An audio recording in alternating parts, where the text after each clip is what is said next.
This talk will be on samatha and more on energy practice, basically.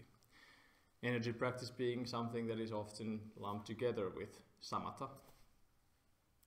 And samatha itself is a Pali word, and maybe the best translation for it could be tranquility.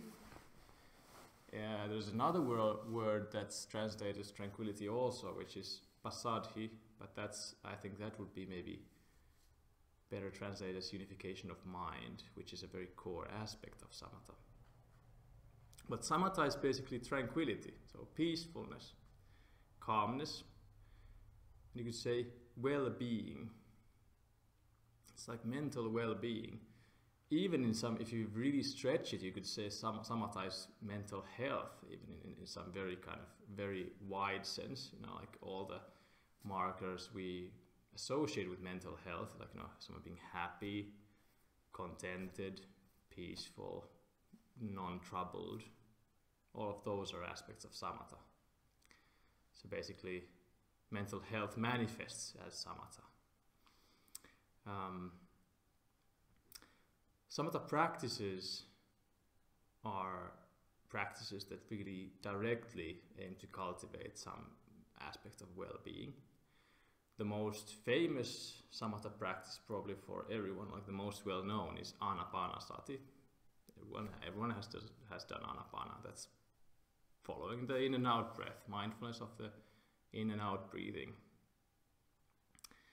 And anapanasati is an example of a samatha, we could say an example of a samatha practice aimed at samatha, which aims at samatha through samādhi.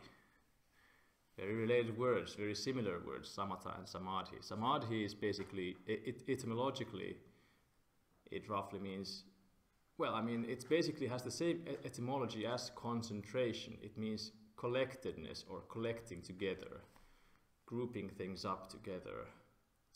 And if you think of the word concentration, I mean, yeah, something's concentrated, things, you know, they're lumped together. But one reason why people don't want to often translate samadhi as concentration nowadays is because concentration is associated with this very kind of pushing, striving, hard style of concentration, where you really strive hard with huge effort, and you grit your teeth and you press your tongue to the palate, as the Buddha says actually in some parts of the Pali Canon. And yeah, it's just a lot of efforting, and it's kind of hard and troubled also to some extent. Whereas samadhi is really what in my mind, and I think most teachers would agree, samadhi is much more about what could be called indistractability or non-distractedness. It's just, you know, not being distracted, which is a different thing from the kind of striving, pushing kind of concentration. Yeah. Samadhi is something that can lead to samatha. Samadhi, or this kind of indistractability, training in not being distracted, training in stability of mind, let's say, is one kind of key element, or one central path to samatha, to this kind of mental well-being. That's why it's so popular. It's not the only way, though. Anapanasati, practice of mindfulness of in and out breathing, is an example of, yeah, it's an example of what we could say attention-based samadhi meditation. It has an object, a clear object, which is the breath sensations, and attention is put on that object, and basically the practitioner tries to, using various tools of engagement, finding interest in the breath, playing with it in different ways, counting and so on, is trying to keep the mind stably on the breath, keep the attention stably on the object. But one could also do objectless practices to reach some level of samatha, and even what could be called like an objectless samadhi, and one that is very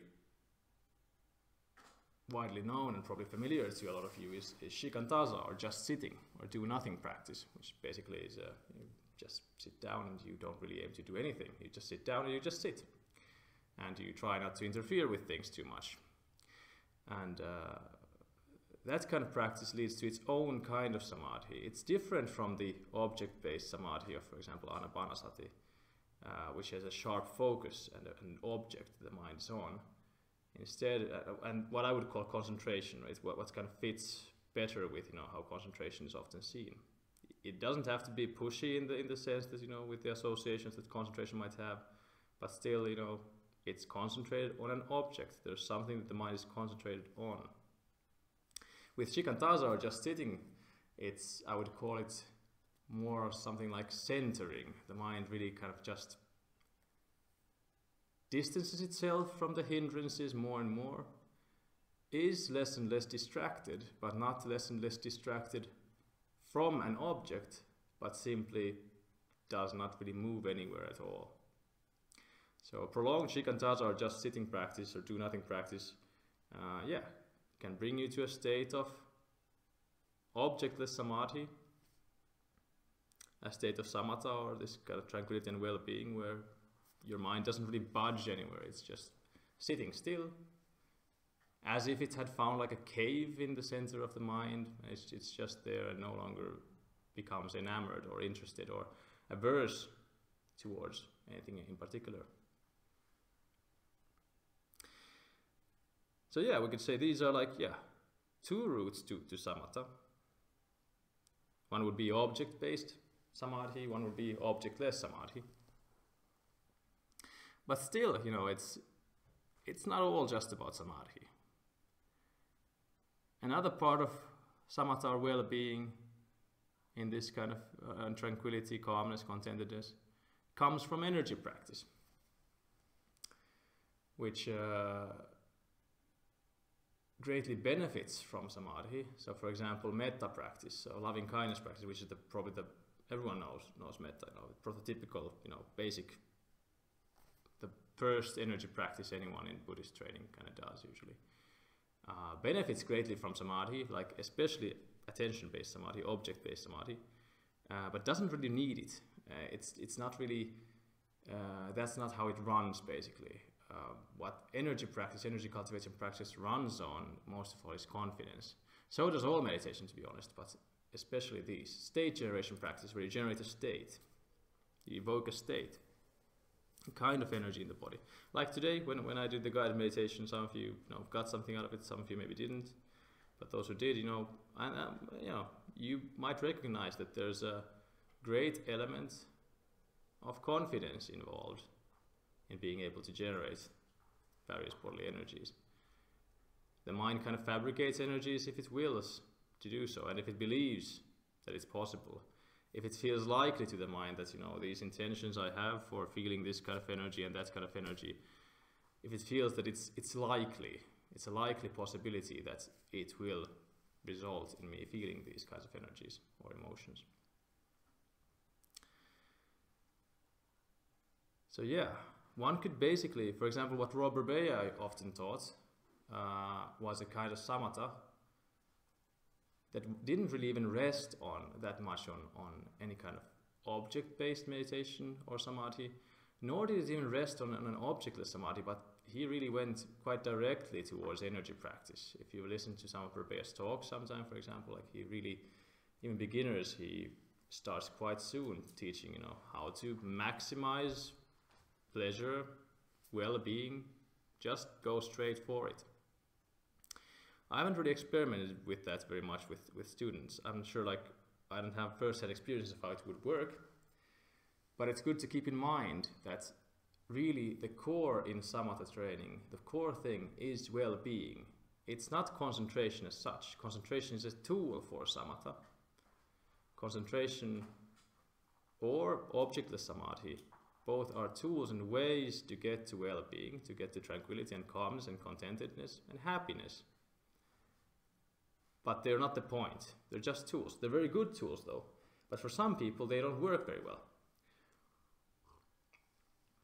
And that's why it's important to kind of emphasize that concentration is not the be-all, end-all of even samatha practice, not to mention all meditation practice, which of course involves much more than just samatha training.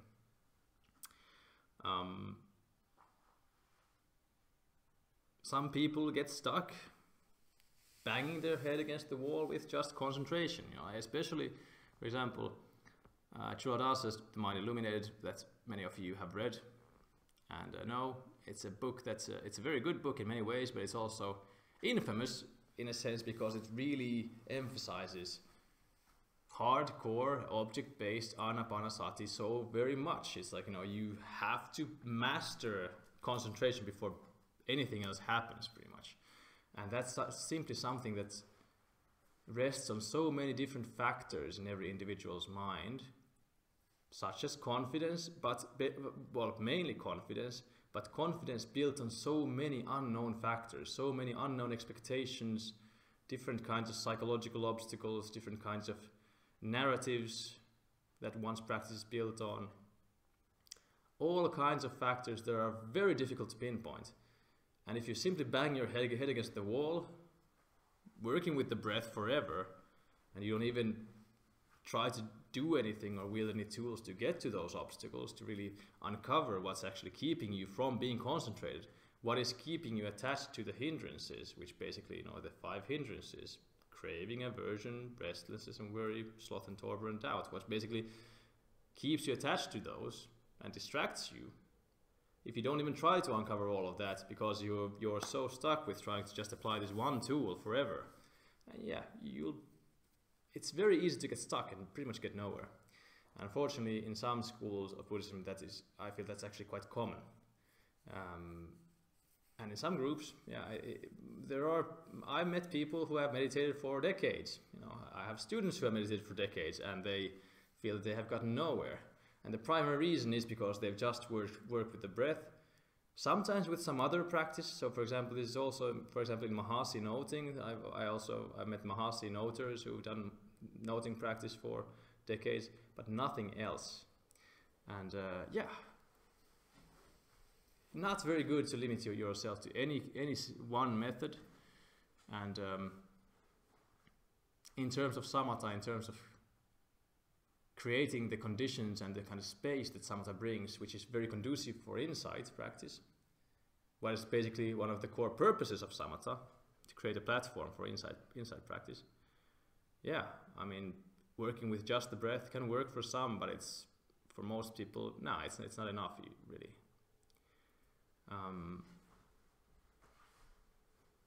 And very often, the piece that seems to help people onwards is energy practice. So even here, actually, there are people, I feel that, you know, I'm very happy to kind of gently try to steer towards perhaps some cultivation of energy practice, because they've been working with the breath for a long time, successfully, very successfully, moderately successfully, or not successfully at all. Doesn't really matter, but they worked at it for a very long time, had peak experiences on retreat, very high states of concentration, depending on the person. But it just keeps on kind of rinse and repeat. Doesn't really progress anywhere. And yeah, energy practice is a really great tool, really great way to move things forward from there towards higher well-being, really higher samatha. If you bang your head against the wall with anapanasati, with breath for 10 years, some people even do it so much out of a sense of duty that what they end up doing when they sit is actually cultivating aversion. So cultivating the hindrances and not really cultivating well-being. I was like this at one point. I had a practice for a while at some point. It was very dry. I was working with the breath. And basically every session, I felt constantly that I was doing something wrong. I felt like constantly, yeah, it's not going as it should be. I'm doing something wrong. But I should sit this through, because if I don't, one, I'm a bad meditator, which for whatever weird reason is supposed to imply a lot of other bad things, which, you know, are of questionable truth value. And two, you know, it's the only method I know, and if I can't do that, I'll never get better at anything, or like I'll never solve my problems and get awakened and liberated from my suffering and so on. A lot of aversion, lots of doubt, lots of aversion, lots of restlessness. And interesting enough, it can become such a tangle where like a person works with the breath and tries to get more and more concentrated. Yeah, but it ends up being this kind of weird tangle of hindrance. You know, just a lot of doubt and lots of restlessness and lots of aversion, just, you know, just rolling around, you know. And it's easy to kind of, you know, feel that, you know, well, if I just stomach it and if I just sit through it, I'm working with it somehow. But really, if you do it year after year out of a sense of duty, and, you know, you're just creating this very weird anti-refuge for yourself, which is, you know, like this very weird place where you go and you don't feel good. It's not often very useful. It's not harmful either, because, you know, what is useful, what is harmful ultimately, really. But yeah, it's not particularly useful.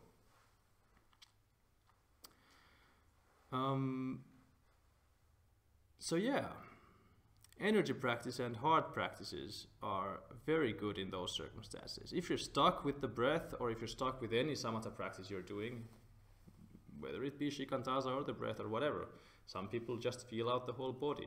Some people feel their sitting bones, whatever they are, you know, on the cushion. If you get stuck with that, nothing is progressing, it's the same thing over and over again. Yeah, energy practice is very good, because that tends to overturn any aversive tendency you have towards sitting. I mean, sometimes energy practice also goes haywire, but most often, you know, what it at the very least does is it teaches you how to generate pleasure and happiness.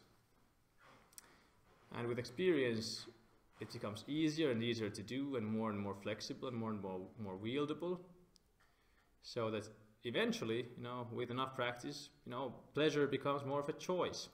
Of course, that's pleasure is not the only thing we crave. For example, we also crave meaning, and we crave purposeful pleasure. But still, sometimes, you know, we just crave good mind states, and energy practice gives that.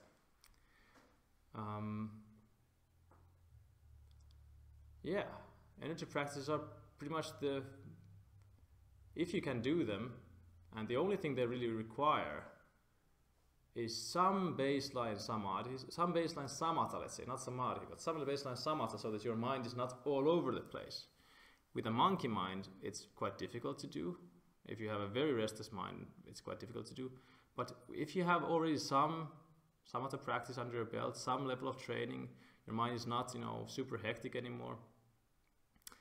And if you basically have some level of familiarity or confidence in what I also previously today called the energy body, so some level of familiarity, it doesn't have to be much, but something is happening sometimes on an emotional level in your body. You sometimes feel emotions, sometimes feel something, positive or negative.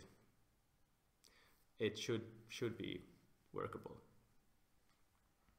So I've noticed that the only real hindrance the biggest hindrance by far, and the only real hindrance, is if someone's energy body is completely inactive, or which doesn't mean it's dead.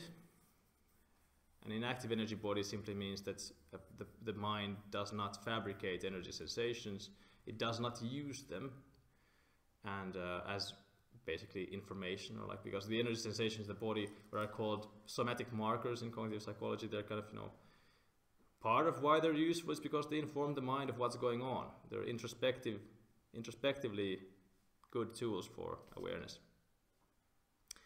And some people's minds don't use those, even though they would be useful. And one of the core reasons for that might be that they're too scary. I felt that with some people, it might be, who have an inactive energy body, it might be that they've simply been scared by emotional bodily manifestations in the past. They're too scary, too intense, too hectic. For some people, there simply might be a lack of confidence in positive emotions, especially. So, for example, any kind of doubt of, you know, do I really love anyone, or am I able to love? Do I have the capability to love? Do I have the capability to feel joy? You know, any kind of doubt like that undermines the fabrication of those kinds of states, which are ultimately all fabricated by the mind. today when I did the guided meditation before, in the end I had these negative emotions there as well, and the reason for that, which actually one of you caught on to, which was I found nice and interesting, and I was happy about it. Yeah, the reason why I put those there was, well, in part because it maybe gave some perspective to some people that you can also use energy generation for so-called shadow work, so we can basically get to know negative energy states, negative emotions to some degree, and also see what negative emotions feel like when there's no aversion to them. So when you're actually, like, what does rage feel like, for example, when you're not averse to it? And when it's not linked to any particular narrative, it's just, just this kind of neutral energy state that has a particular texture and quality, but it's not really bad. But one reason was also because some people have trouble generating positive energy states, but not negative energy states. And one of you here actually had something like this happen, that the positive states didn't really work, but the negative one did. And that's an important thing to see, because that's kind of indicates to some degree that there's probably doubt or some other sense of aversion, or some other, there's something blocking especially these positive states from being generated. Perhaps, of course, a lack of confidence, that's always there. But why would there be a lack of confidence? Why would the mind not feel like it's believable to feel positive states at will? It might be that they just feel it's impossible, or in a very classical way, the mind might feel like, I don't deserve it, for example. I don't deserve to feel happy out of no reason. And that actually, I sometimes, not very long ago, when I had like a very strong energy state, and a very I had some underlying, some touch with insights as to basically that the mind is always free to do whatever it wants. I mean, it's always completely free. It's only limited by its own beliefs, like in every regard, pretty much, as concerns the mind, the province of the mind, not the physical body, but the province of the mind, the perception and so on. I was thinking, like, why don't I always just get to these like super high, fantastic states? Why is it often like just like moderately high? And there was some level of like, that would be cheating. I mean, there's somehow it would be cheating to get those like super massive states like so often. Some idea of, it's not fair. That's not how it works. There has to be a reason for it. There has to be some reason to feel something like that. I just can't feel it out of the blue. And that would be a very good kind of belief to question then. Like, why? Why would someone have to deserve? Like, what is deserving? What is the whole mechanics of this weird kind of karmic mechanism or scoreboard of deserving things? Where is it? And obviously, someone might disagree from a metaphysical standpoint, but in this context, in the relevant parts, it is in the mind. The scoreboard is only in the mind. So the mind feels that, nope, it doesn't. There's no external reason. There's no external stimulus to feel good, either in like a massive scope or even the slightly more tempered, slightly lesser but still very robust pleasure of metta, for example. The mind might feel like, no, because there's no external stimulus, I can't feel it. And it might be either because the mind feels like, it requires something like this, it's necessary, because it's somehow out of the mind's control. It somehow needs it like a building block. It can't build the state without this external stimulus. Or it might feel like, it doesn't deserve it. So there has to be some kind of reason to feel good. Yeah, that's probably the biggest obstacle, really, is this lack of confidence that stems from either a lack of, let's say, a lack of in some general wide sense, and this sounds somehow for some reason a bit ugly, but in a wide general sense, in this very universal sense that we all share, either stems from a lack of self-worth, I'm not worthy, I don't deserve it, I have to do something to deserve this good feeling, so a lack of self-worth. Or simply incredulity, so a lack of belief. It's not possible. The mind does not function in that way, or the world does not function in that way. So self-limiting beliefs, basically. A lot of self-limiting beliefs. And really, if you didn't have those, and I met some people, for example, I'm teaching a live course in Töölö right now in Helsinki, or there's a few people who've done yoga but never meditated. But even in yoga, they haven't done much like energy practice stuff. But or like at least one person who seems to have very easy access to high energy states. And even on my last retreat in November, there was a person there who had actually 2 people there who were basically complete beginners to meditation, had very high access to strong metta, even jhana states, because there were very little self-limiting beliefs in that regard. Some previous history that they had, some whatever, impossible to trace, but some, for whatever reasons, they did not have those blocks. They didn't require long training with the breath, or they didn't require baseline samatha for it, like anything like that. They just, basically we started the retreat, they did like breath for 1 day, and then we started doing metta and so on, and one of them just started, just cried basically every session, and just tears of joy like all the time. So, really, really high energy states. Generally speaking, I feel that, in our culture, in Western culture, this is easier for women or for female people than male people, perhaps because the cultural milieu is simply, it's still a bit hostile perhaps towards male people being touched, for example, so male sensitivity. Because sensitivity is very, very integral here, definitely. But yeah, if you didn't have those self-limiting beliefs, it would be easy, right from the get-go.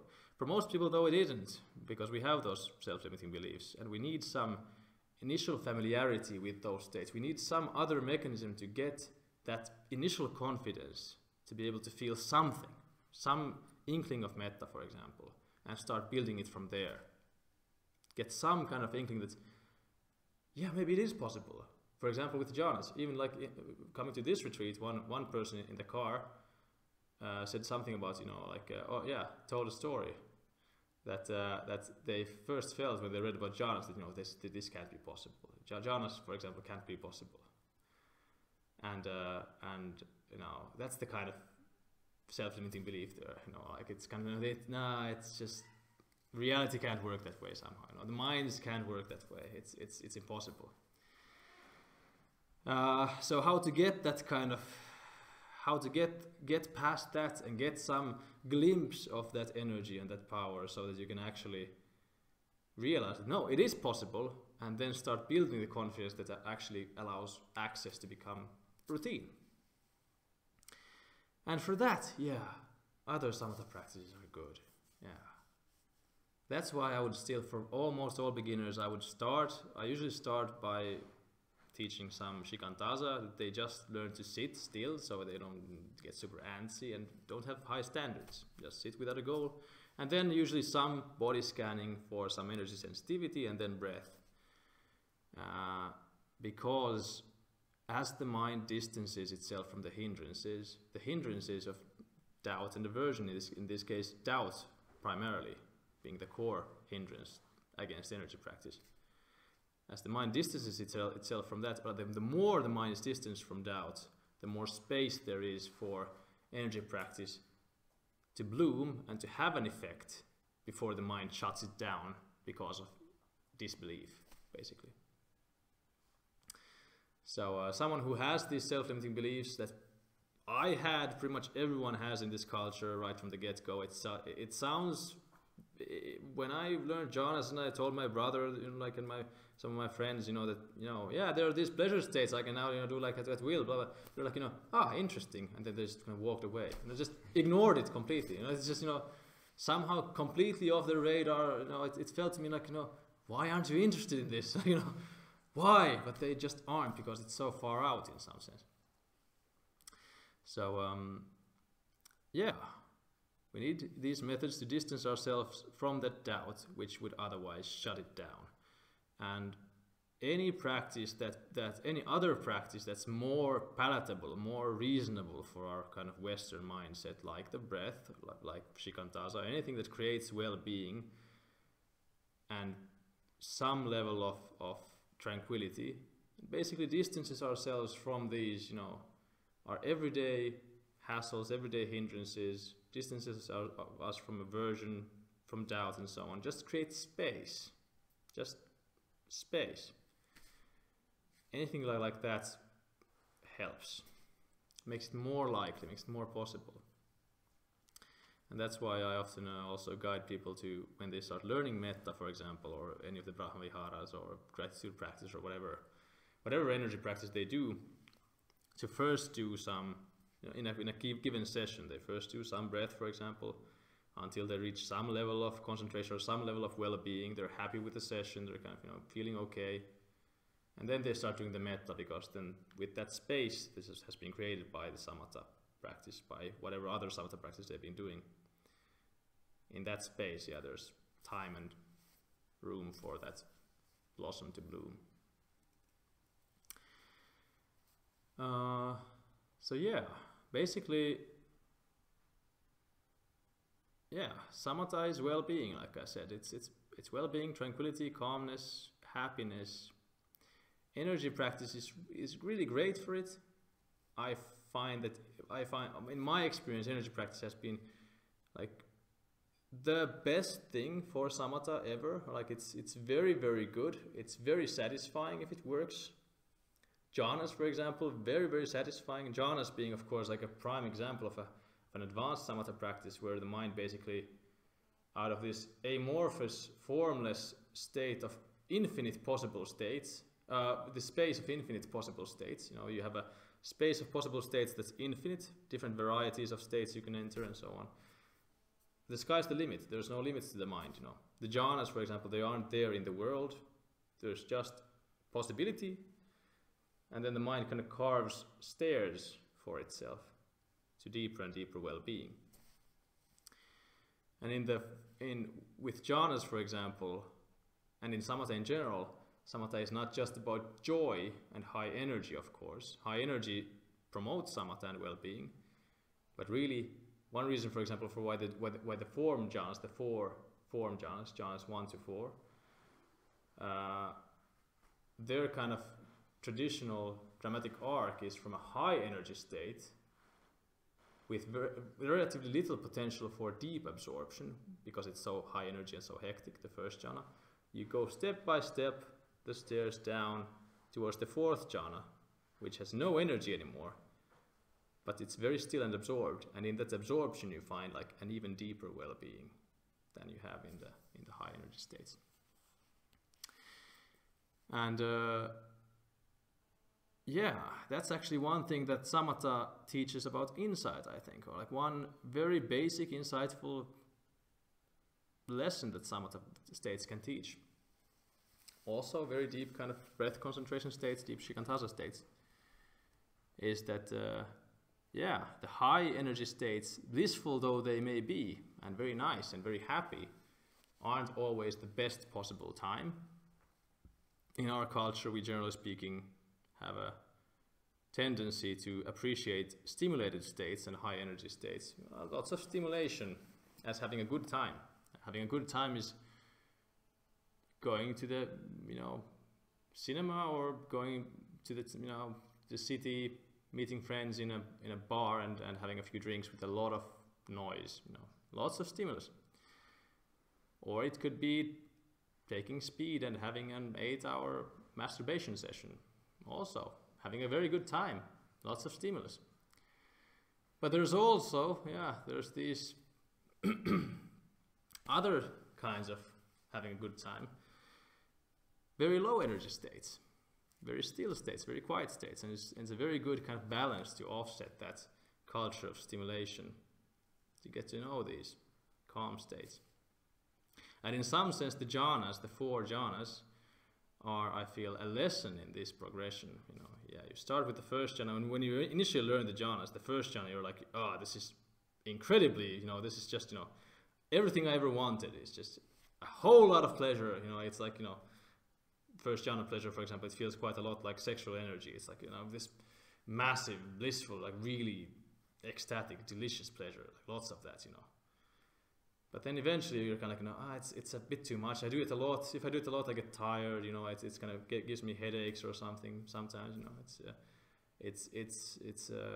it's coarse. It's kind of, you know, it's rough in some sense, that it's not quite so, you know, satisfying ultimately.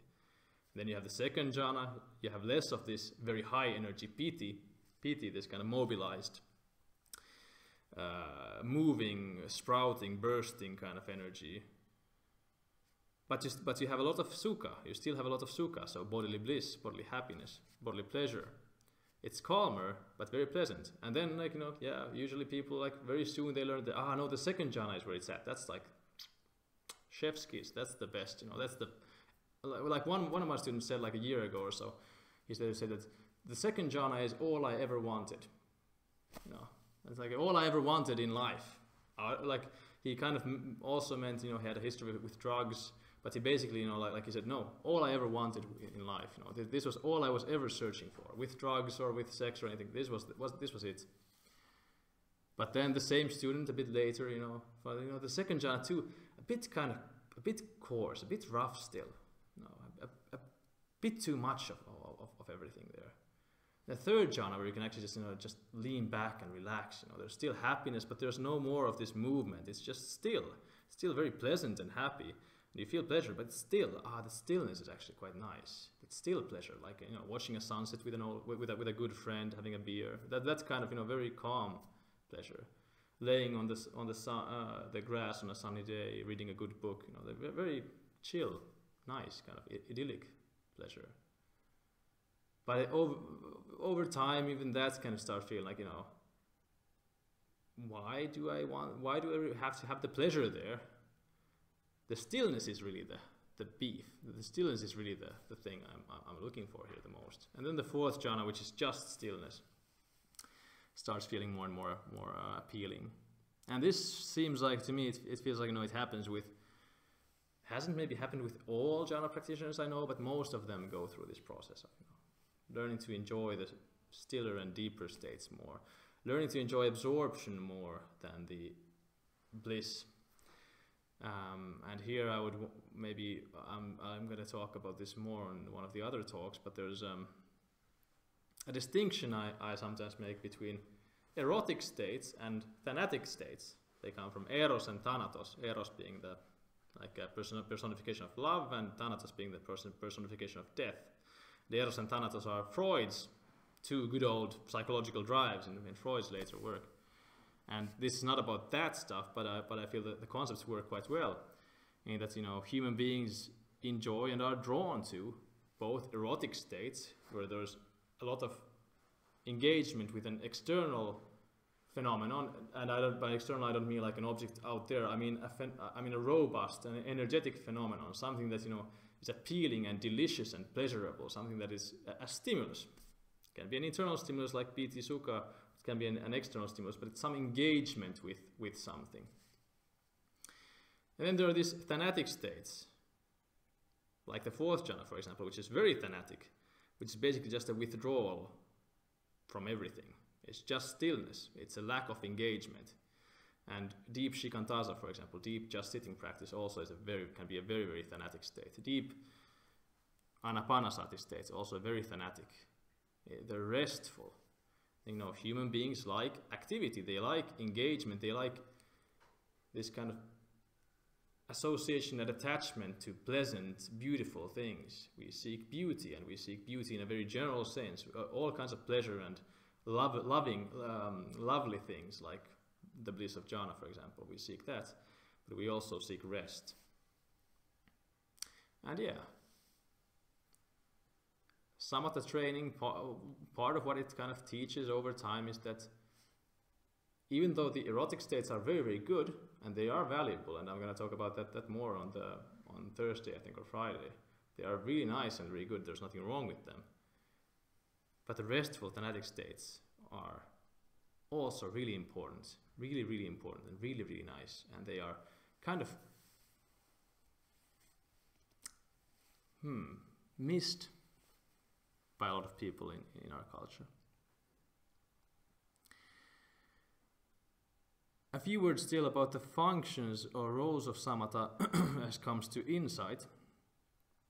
I've talked now a lot about samatha and kind of described samatha and how it is, and like different categorizations of different samatha practices and so on. Samatha is well-being, etc., etc. There's samadhi, different kinds of samadhi, object-based samadhi, objectless samadhi, and so on. And energy practice and stuff.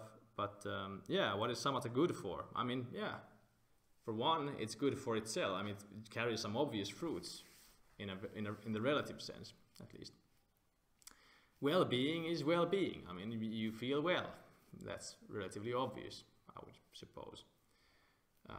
We all seek well-being, and I mean, we all seek to a pretty great extent. We seek beautiful, nice things. We seek beautiful feelings. We seek states that also promote deeper and deeper perception of beauty in the world, and deeper engagement with the world and with people, with other people. So samatha, which distances us from the hindrances and brings us closer, for example, in the example of energy practice, but also in breath meditation to some degree, distances us from hindrances and brings us closer to blissful states, to well-being, basically opens up possibilities for positive engagement with people and the world. I mean, if you're happy and you feel well, you're not a very grumpy person. I mean, you're not grumpy. You don't have reason to be angry. You don't have reason to be jealous. You don't have reason to be whatever. I mean, you behave well because you feel well. It kind of springs naturally from that space of well-being. So it promotes sila, basically. It promotes good ethical conduct. And good ethical conduct, like sila and samatha, or in the tisika and the threefold training, the good old Pali threefold training, you have the division into sila, samadhi, and panya. So panya being wisdom and samadhi being concentration. But if instead of samadhi we say samatha, which I think is closest to the mark of that whole thing. Yeah, sila and samatha they have a reciprocal, mutually reinforcing relationship. If you have very low sila, if you do a lot of crazy stuff, if you lie a lot and you cheat and you kill people and so on, if you have a deep understanding of emptiness and stuff, you might be untouched, you might be okay with it to some degree, but it takes a lot of convincing. Your mind will take a lot of convincing. I mean, parts of your mind most likely will rebel and say that, this is a problem, we should stop. And that will interfere with your samatha practice. It will cause I mean, yeah, the third hindrance is udhacha kukucha, which is restlessness and worry. So it causes a lot of worry, stress, and so on. Stress about being found out and all of this jazz. Sila promotes better samatha, but samatha also very importantly promotes better sila. Very obviously, like I said, yeah, if you feel well, you're not likely to do crazy stuff. You're not likely to engage in misbehavior or inappropriate conduct or steal or cheat and so on, or lie and this stuff. So it's very good for sila, it's very good for insight practice, and that's one of the classical functions of samatha overall, is indeed creating space. So as the mind is distanced from the hindrances, it's basically like you clear the table, and with a clear work table, you're much more better equipped to engage with whatever insight practice you want to do. So for example, in my case, I've done several insight practices, but the ones I enjoy the most are actually, in my case, I have a relatively analytical mind, so I have enjoyed the most very discursive analytical contemplation. So basically thinking about something in a very, very, very exhaustive way, step by step, exhausting all possibilities in a given topic, concentratedly, not straying from it into distraction. I think it gives great results.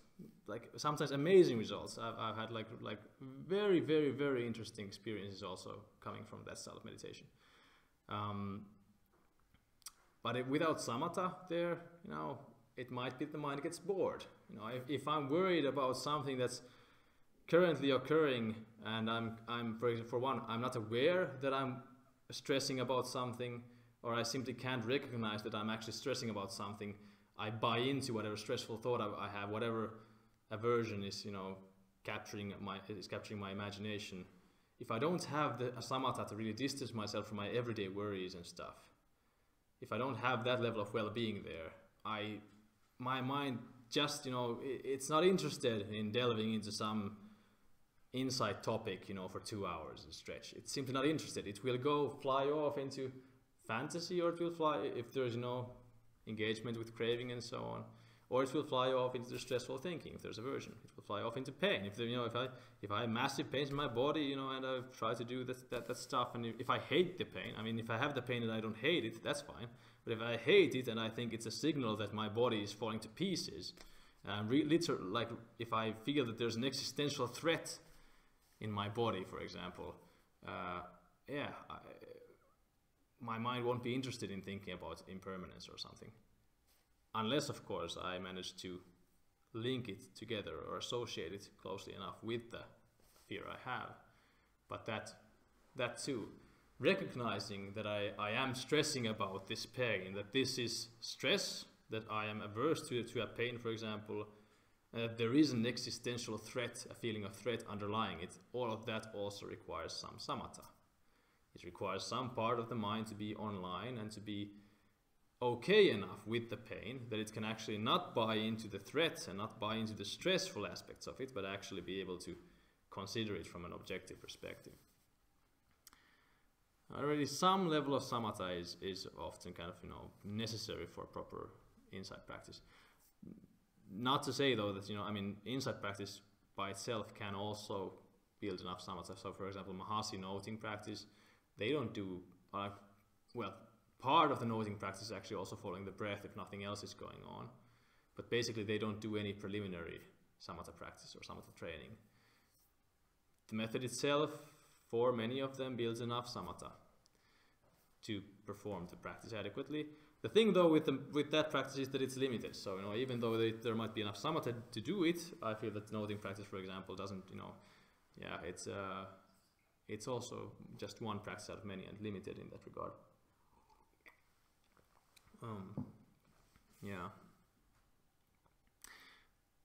And lastly, samatha practices are very insightful in themselves, of course. So for example, like maybe especially insight into no self,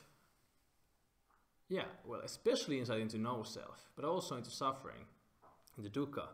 Both of those I think can be achieved by just samatha practices. Especially no self, because like in deep samatha practice, for example, with high object-based samādhi practice, like very good, honed, masterful, like maybe not maybe masterful, but very good, proper anapanasati practice, or jhana practice, for example, where the mind starts getting into territory where the practice becomes effortless. As all of you probably know about this, because most of you have read TMI. All of you probably have read about it. The mind illuminated. You have not, actually. Yeah. But once the practice becomes effortless, so that it keeps on going, the mind can stick to the object, for example, the object of the breath, without needing any further conscious steering or conscious kind of interference. And it just, you know, if it strays a bit, it comes back as if there was like how would you say, like a rubber band kind of, you know, it just comes back on its own, faster and faster. Eventually there can be a spot where, you know, the mind simply sits down with the object and it's there. Nothing further has to be done. All downhill from there, you know, and the mind, the conscious, the ego position, the kind of the part, like no part of the mind has to carry the self hat anymore and to kind of give out orders. No one has to play the conductor anymore. And that tends to lead to a spontaneous diminishment of the conductor position. Selfing starts to diminish. When the mind reaches these states where it becomes convinced, or like has confidence, I no longer need to conduct. I, me, which is basically just a hat that a part of the mind carries at one point. And the mind thinks that there's a conductor, but you know, it's always kind of like passed around, and there really is no conductor. And I can say something about it maybe day after tomorrow, more about that. But yeah, once the mind is convinced that, you know, I no longer need to conduct. We no longer need a conductor. We no longer need someone to tell us to do. The whole fabrication of a conductor, because it's no longer needed, it's simply fabricated less and less and less. It grows more and more passive. And this can sometimes lead to states where a person, for example, is in deep jhana, and the session ends, and they feel like their body just goes and presses the timer, the stop button on its own, and then it just kind of starts rising on its own, on the cushion. It's a very good no-self experience, and very, very common. Like for me, that was like a really key moment. Like when I learned the jhanas, that was like, for me, maybe one of the first like real proper big insight experiences I had was in 2018 when I learned the jhanas for the first time on a Goenka retreat. I had smuggled Lee's book to the retreat and read it illicitly. It was not allowed, but I was very happy I did so. I had my own room. It was in Poland, and they had like this very good center, and I did give a lot of money afterwards. But yeah, I was very happy I smuggled that book there, because like it was a great opportunity to learn them.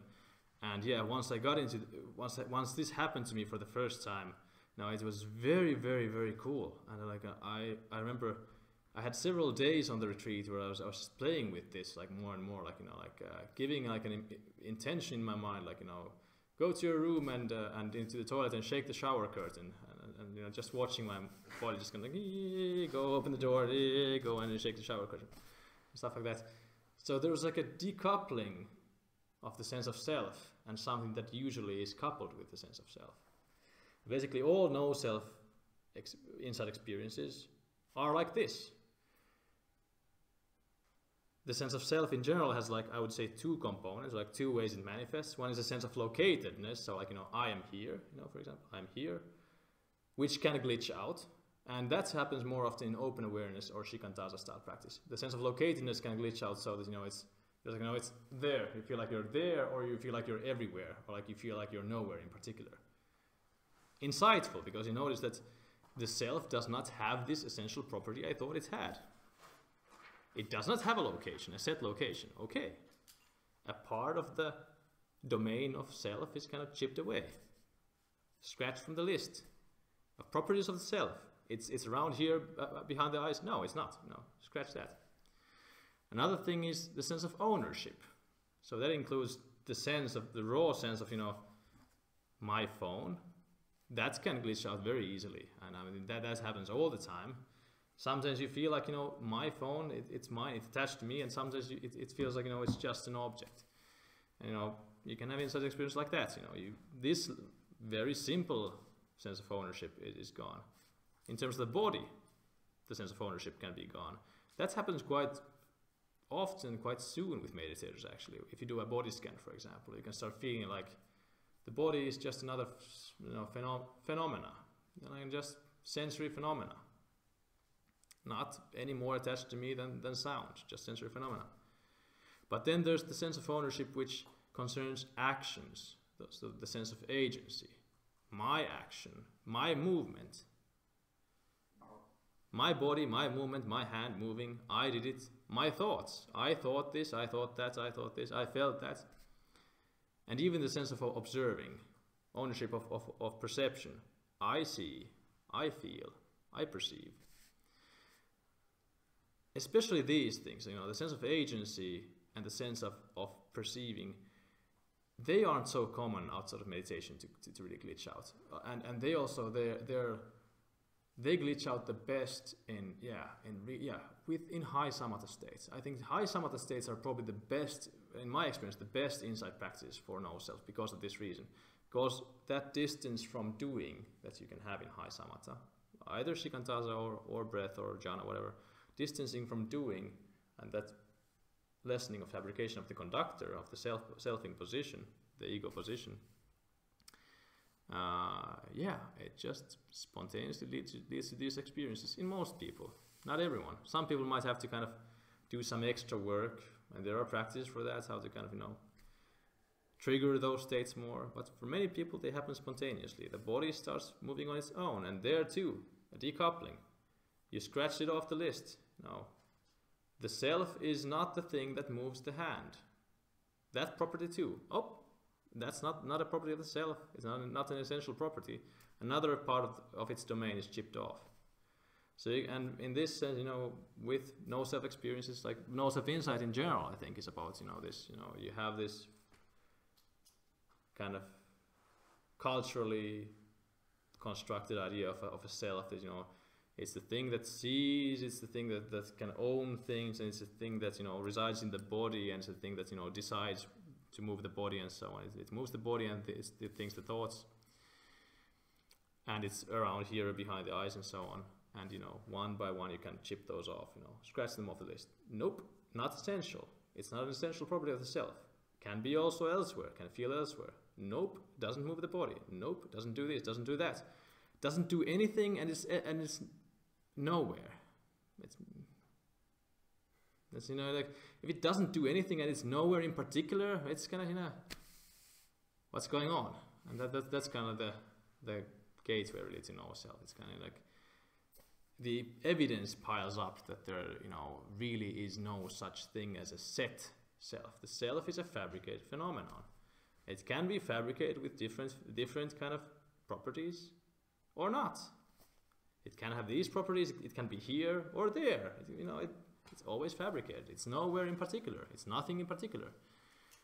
Much like an energy state, much like a feeling of love or hate, or much like any perception whatsoever. It's just another fabricated phenomenon of the mind. This wasn't part of the talk, but I'll still say this here actually. Yeah, this is kind of nice analogy because now I'm on the topic of no self. Generally speaking, the mind, at least in our culture, most cultures, feels like there is a conductor in the mind. The mind is like an orchestra with different parts of the mind kind of playing their instruments in this shared space, the concert hall of the mind. And there's a conductor who is kind of listening to the sounds, and then it leads the orchestra. It tells the different parts how to play. And the orchestra believes that, there is a conductor, and they see the conductor. All the different parts of the mind, they see and they perceive, there's the conductor, we see it. And it moves, and then we play like this. When it moves like that, we play like this. And it feels obvious to the mind that, the conductor moves his, baton and his hands, and because of that, we play the things we do. And how, like in the view of no self, how it's kind of, what it really kind of looks like, rather, is that the conductor is a mirage.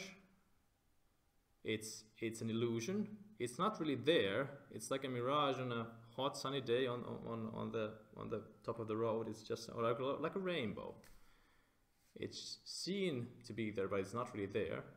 And actually, the mirage is mirroring the movements of the orchestra. So the orchestra is playing, and the mirage is moving accordingly. But the orchestra thinks that the mirage is moving first, and then the orchestra plays. It's the other way around, Orchestra plays something, but there's no conductor listening. No conductor is conducting. It's just an image that the orchestra thinks is there, and they think it so very much that they actually see it. But actually there is no conductor, there is not even an image there, because the image is just a belief. It's nothing but a belief. It's a fabricated thing, and like all fabrication in the mind rests on just pure belief. And it actually just follows the movements of the orchestra. So there's just a concert hall, just a space. There's an orchestra playing, and no one's listening except the other members of the orchestra. The joke there being, though, that the orchestra also is no one. there's really no orchestra either. I mean, every player in the orchestra is a similar situation. Like either they aren't conscious at all, if this is the only consciousness we have, or if there's a hierarchy of consciousnesses, they too might feel like there's a self there, but there's actually not. Every member of the orchestra is just another orchestra, which feels like there's a conductor, but there's no conductor. Right? Turtles all the way down, and then it's just like it's like an illusionist trick made by no one to an audience of no members. It's just it's quite wonderful, really. It's a very, very wondrous magic show. It's just it's very weird, and how that can even exist is really quite fascinating. Because if you really look at it in that way, there's at no place can you find anything, any node, anything that's really there. It's just relations and just illusions, like all the way down. Anyhow, that's kind of like that's something on no self, and the only reason I mention it really is because samatha is great for no self. That's the only gateway I really know of to get to really good no self states. And that's what it's good for. But to really wrap things up, we're at the 1 hour mark. To really wrap things up, samatha is very good as a baseline for insight practice. It's very good for that. But samatha is about well-being. It's about finding tranquility and well-being. There are many tools for that tranquility and well-being. Energy practice, like the jhanas, for example, is a great one, but that requires some initial confidence and familiarity with energy, very often in our culture. If it doesn't, good for you. It's always good to keep in mind that the mind really doesn't require anything. Requirement, in the viewpoint of emptiness, which I'll talk about more on Thursday, requiring is impossible. We cannot objectively require anything. Requirement is always for a particular goal, or as part of a wider conceptual framework in which that requirement, manifests. But requirement objectively, we really require something, for example, that something is lacking and we require it, logically impossible. And I'll talk about that more, but I feel it's logically impossible, very strongly. It's not just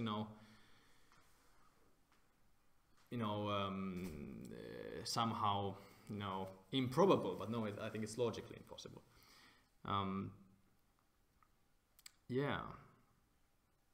So basically, our minds could do jhanas whenever. It's just about what it finds likely. So I would take any self-limiting beliefs you have about whether you can do it or whether you can't, or whether you can have high samatha where you can get to samadhi states or not. All of those beliefs with a pinch of salt, and know that you can do all of that. Yeah, you can. If one person on this earth can do it, you can as well. There's the only limits there are, your mind, your brain, but your brain is, it's as plastic as your mind. I would argue that they're pretty much, your nervous system, your body, and your brain, your mind, the same thing. I mean, the mind might even extend outside of the body. I mean, the metaphysics of it is, impossible to tell, but still, very, very plastic. I've found no limit to that.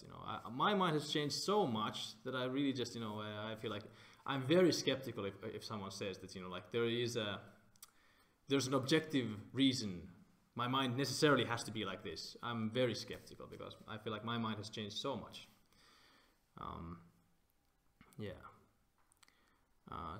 Take all self-limiting beliefs with a pinch of salt and wield the tools that you have in a good and smart way. Build samatha, build well-being. Try your hand at the energy practice if you want. When you have good well-being, you have good enough samatha. With samatha itself, you can pursue no self states and so on. Very good stuff, effortlessness, and this stuff, very important. But you don't also have to have super high concentration, especially high concentration, which is always secondary. That's also I want to emphasize.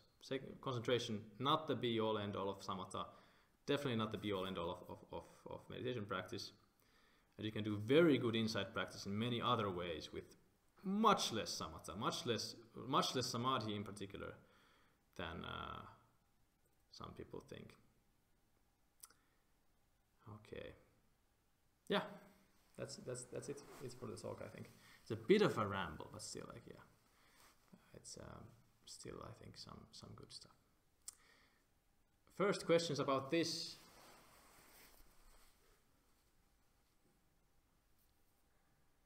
The last thing you said about concentration, I didn't really heard. You said then you don't need samadhi or samatha. If you have strong confidence? No, the last thing you just talked about. What did I say?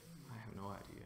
If you have really strong concentration, you said something about that, then you don't need to have so much samadhi or samatha. No.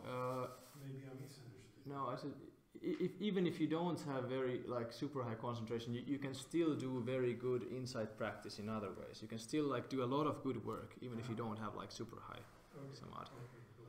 Yeah. Others? I think Jonathan was, yeah. Super fascinating talk. Thank you. It was interesting when you were talking about like the role of like belief and like the restrictions of like self-limiting beliefs when doing energy work. It kind of like, if I was to take that to its logical conclusion, it sounds like it would be very worthwhile to like track down, like to sort of like make explicit those kind of like self-limiting beliefs that your mind is giving off and sort of be creative about ways to like persuade yourself that it's not true. Has that been a part of your practice, or? Yeah. Tracking them down, I think, is very, very good. You can kind of. I started doing it relatively late. I think. I think you can get to if you have the a good baseline mind. Like if you don't have psychological obstacles to samatha already, you can get to pretty high samatha states, even without kind of delving into those self-limiting beliefs you have. But eventually, I think if you want to go further, it's very good to question them anyhow.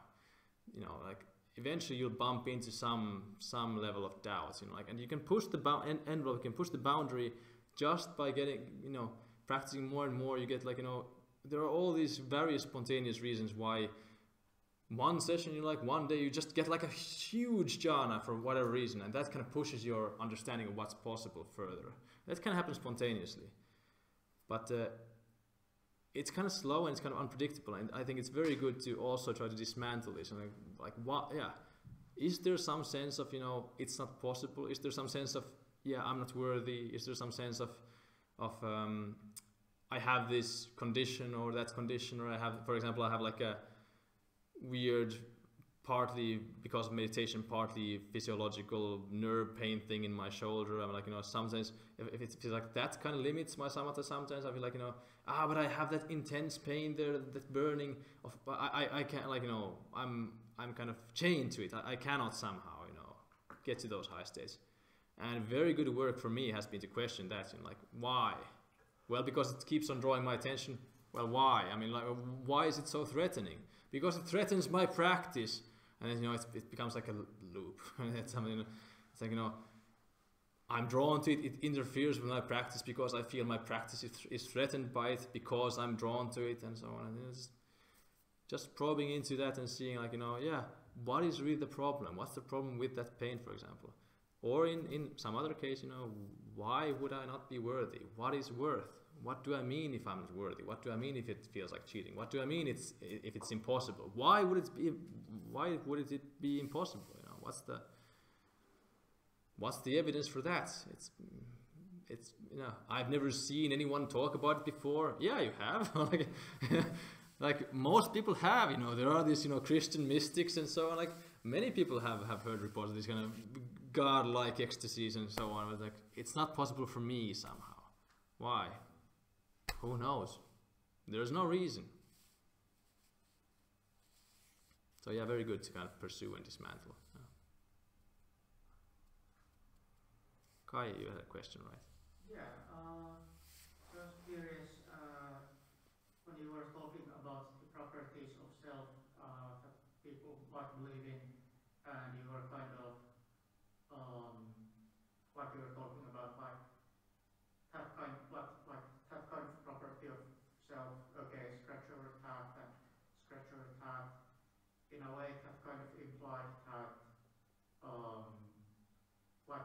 see that property to be untrue, can you know it to be untrue? And I was curious about that since my and I think a lot of people's experience is that we'll have a no self-experience or notice that one of those properties isn't true, then the experience is over and then our mind goes back to believing that it is a property of self after all. Yeah, and again, this might not hold for everyone, but for me, like I said on the talk, and I'll talk about it more on the other talks, I think, for me, the best insight practice I've actually had is analytical meditation. So basically, when you see that doubt arise after the session, for example, whenever it arises, you know, like you notice it reintegrates, like some part of the mind is like, you know, but I think there still is this kind of, it still holds. Then you have to enter into dialogue. Or like that's one way of working with it. That's a way that works for me very well. Is entering into dialogue with it, and then teaching as a like a good old inner guru, inner teacher, inner, you know, therapist, whatever, spiritual friend, kalyana mitta kind of figure. You lead it to the same conclusion. You're like, but hey, like why do you believe that, and so on. But hey, yeah, okay, let's talk and listen. We have this evidence here and these experiences. How do you feel about these? And then it might have some reactions, kind of like still doubtful. Okay, yeah. Why do you doubt? Like why do you think there is this kind of thing? Pursue it further. You discuss, and like you would discuss with a person. I mean, your mind is reasonable. Like at least my experience of my mind is that it's actually very, very reasonable. Like ultimately, I haven't found those. I mean, I often think about this because Carl Jung, for example, said that there are these parts of the mind that do not understand words at all. I haven't found anything like that, you know, ever. Like all of the parts I've found, my mind seems to understand words very well. And I'm actually thinking also, like, because the mind seems to be, to me, so flexible and so much about, you know, basically, like, I feel that the mind is, like, my perspective right now is that the mind is pretty much its interpretation of itself. So if the mind believes it's one, it's one. If the mind believes it's made of parts, it's made of parts. If the mind believes that there are parts that don't understand words, there are parts, suddenly, voila, parts that don't understand words, and so on. And like I think it's really, really, really malleable and flexible and plastic in that sense. So for me, all of the parts of my mind have so far been very reasonable, and I've been able to discuss with them, and eventually they, you know, like, you know, like the only part I feel which has not been, I haven't been able to convince yet, like properly, or like that really kind of, you know, I got stuck with, was the doubt that concerning the necessity of suffering as such, or the necessity of doubt. So like there was a part of my mind that, you know, kind of saw that, you know, okay, yeah, there is no reason ever to suffer or doubt. You know, it simply, it kind of understood and saw that there is no reason, but still somehow it still said, you know, but what if there is? What if there still is something to fear? What if there still is? And, you know, showing again, you know, do you, you know, like, you know, friendly, in a very friendly manner, all of the evidence set out, and, you know, all the exhaustive, you know, arguments and so on, all of it, you know, the whole dialogue tree gone through. And again, in a corner, it sees there's no way there could ever be any reason to suffer, but maybe there still is, and, you know, I couldn't kind of break that down. Maybe that would have been great. I mean, like if I could have permanently broken that down, it would have been great, because then I probably would be like completely liberated or something. But yeah, but that's the only place where I feel like, you know, it really didn't stick. But repeated, with some, for example, I have some trigger like some issues in my kind of my emotional issues. I have like trigger points, like everyone has their own ones, and with some of them, I feel like, you know, it has required repeated investigation. But usually with the investigation, repeated tries, I've actually found always either new ways it has expressed that doubt, or so like new kind of avenues, or simply new arguments that there actually are still holes I haven't filled. There are still ways that part of the mind can see that, you know, yeah, but if the world is like this and if things work like that, then still this thing might be a threat or something. or then still maybe there could be a self here, for example, in this case. And then, you know, when you repeat it several times, you know, you do it more and more, you do it again and again, even if it feels dry, you go through the same stuff, you find these, you know, holes, that's why you still doubt, and then you go there and then you explain. And then it's like, you know, okay, that doesn't work anymore, and then eventually I feel like, yeah, at least for me with these kind of emotional big trigger points, the confidence starts building up. Yeah. With no self, that was before I started doing analytical meditation. With no self, I feel like it was just repeated exposure. Kind of the same mechanism, but repeated exposure to different kinds of no self states. You know, just, you know, in different circumstances. And just more and more of those. You know, no agency, still no agency, again no agency, again decoupled, again, you know, again detached, again no location. And, you know, like, I feel like it's, you know, some confidence finally asserted itself. But I think you can more proactively work with it also in this analytical manner. Also, I have found also, like, with no self, I did find a lot of value in just sustained perceptions of no self. So having no self as an object and just kind of, you know, looking at everything through the lens of no self. Just, you know, just looking at like keeping no self in mind for a prolonged amount of time. Not kind of going into it analytically, but just keeping it in mind. But currently I feel like the analytical method is probably better. Like, it's faster, I think, if you, at least if you have a mind like mine. I can't generalize, but, you know, because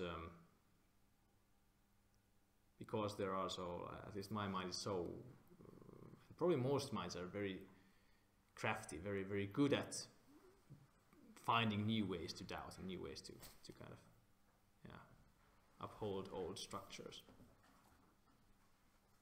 Make sense? Yes and no. Like, makes sense, but I feel like for no self experiences, the doubt isn't really in the form of any argument for a self. It's just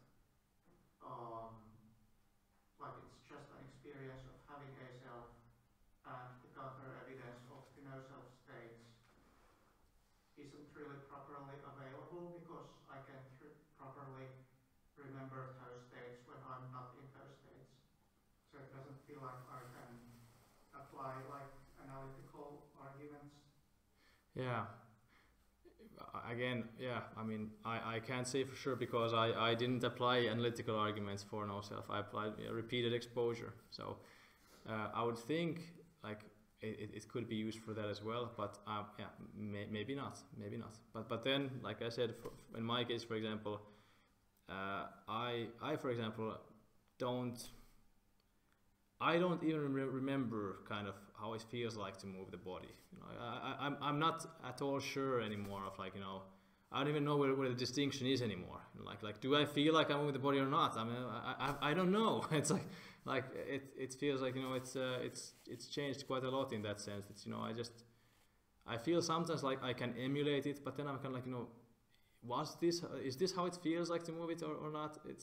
And that, you know, I'm not sure if that's a good thing or if it's just a neutral thing. It's just a change. I mean, also here, you know, I think, once again, for example, Robert Bea's perspective is very good, that, you know, selfing is sometimes required and sometimes it's useful.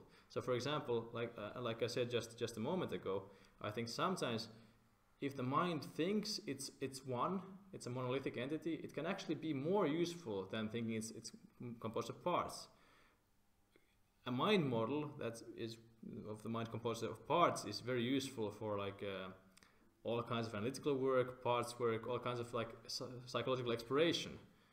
But for decisive action, for example, sometimes it can be very useful if the mind is like, you know, no, it's just me, and I do this, and no questions. That can be useful. So, like, it's not only, you know, that dismantling the self is like somehow something we have to do and keep up. It's more about seeing through it and seeing that, you know, that's just a view. It's a fabrication that the mind has. It's a way of seeing the mind itself. It's a theory of the mind that the mind can have and uphold, and then it can uphold other theories, and none of them are real, basically.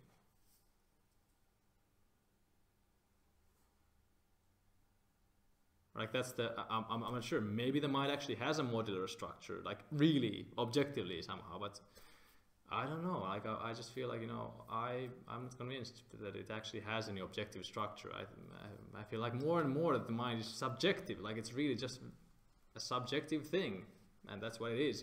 Like on a fundamental level. But I might be mistaken.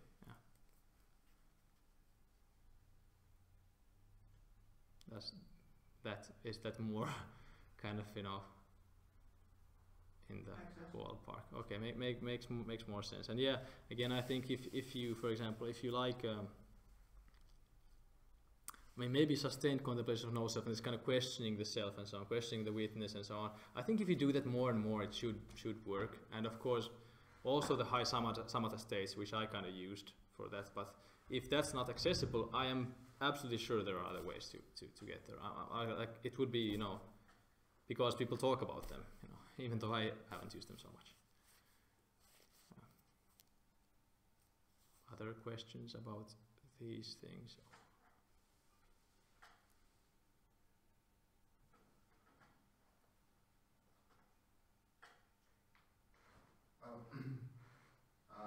About the mirror hall of reality, and there's a fractal note of going everywhere with the delusion of matter. It's like when I'm there with the mirror, I'm scared of breaking it, because there's fear of what's on the other side of things. So what is your take on working with that fear? Because I don't know what is after, the delusion is just mirroring itself infinitely, which makes this world. How I feel when I'm there, should I stomp the mirror down and see what's on the other side? But it's scary. Yeah. In a way. I mean, it's definitely worthy of exploring. Like, what do you think would be there? Like, what does your fear say is on the other side? Do you have an answer right away? Well, please, out of us hospital, so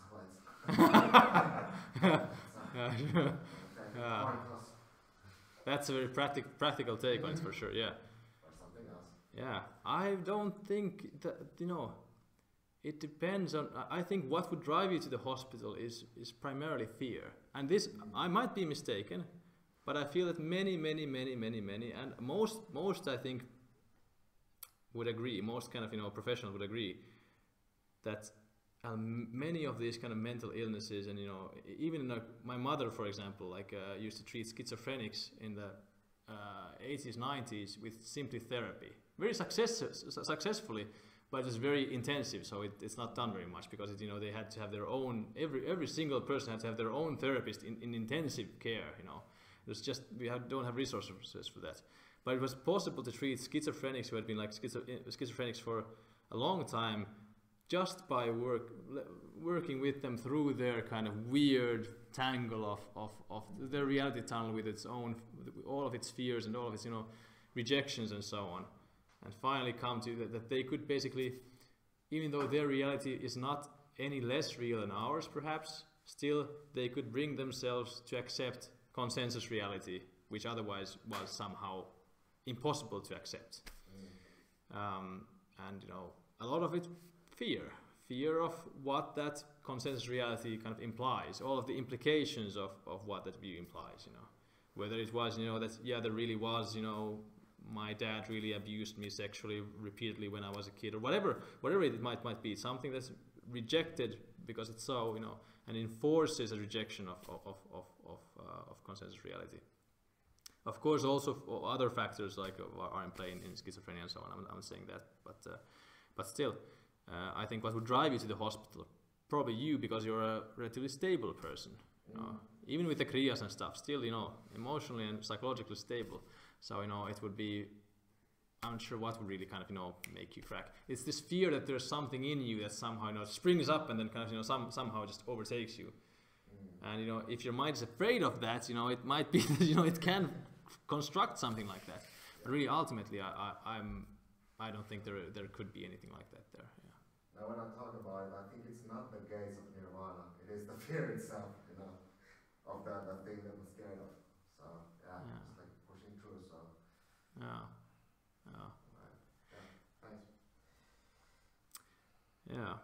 I had like some time ago I had this experience where like I had like a long meditation session working analytically with fear, and what am I afraid of, and so on, and I bumped into this very basic existential fear of death, that I'm gonna die.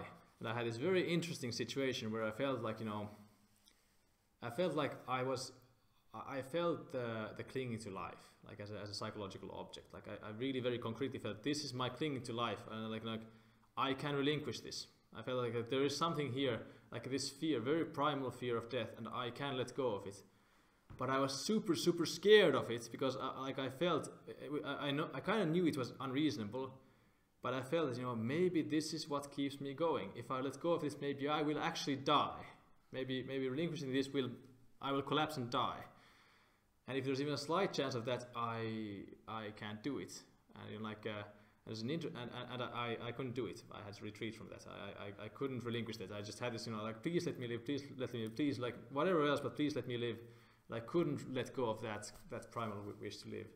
And it was an interesting situation, because I felt like the only situation in which I could actually relinquish it, that kind of clinging, is if I really believe that it could kill me. If I think that no, of course it can't kill me, then I'm not really relinquishing it. I mean, so I have to really believe that this might kill me.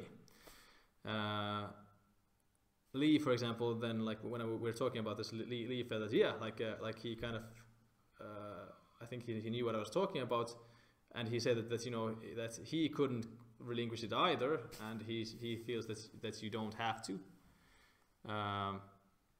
And I don't know about it. Like it's I just mentioned it as like as one of these kind of where I like similar thing where I feel like there's a fear that this might lead to something terrible, like something that, but that's the fear itself, kind of that's the fear itself, and then like basically pushing through that fear, you could actually it would dissolve and it would not take place, because the fear itself is just then gone. So the fear, for example, in your case, might be what could drive you to the hospital. Relinquishing that fear might, clear the whole thing away. Kind of. So yeah, you're afraid of the fear itself in some sense. Yeah.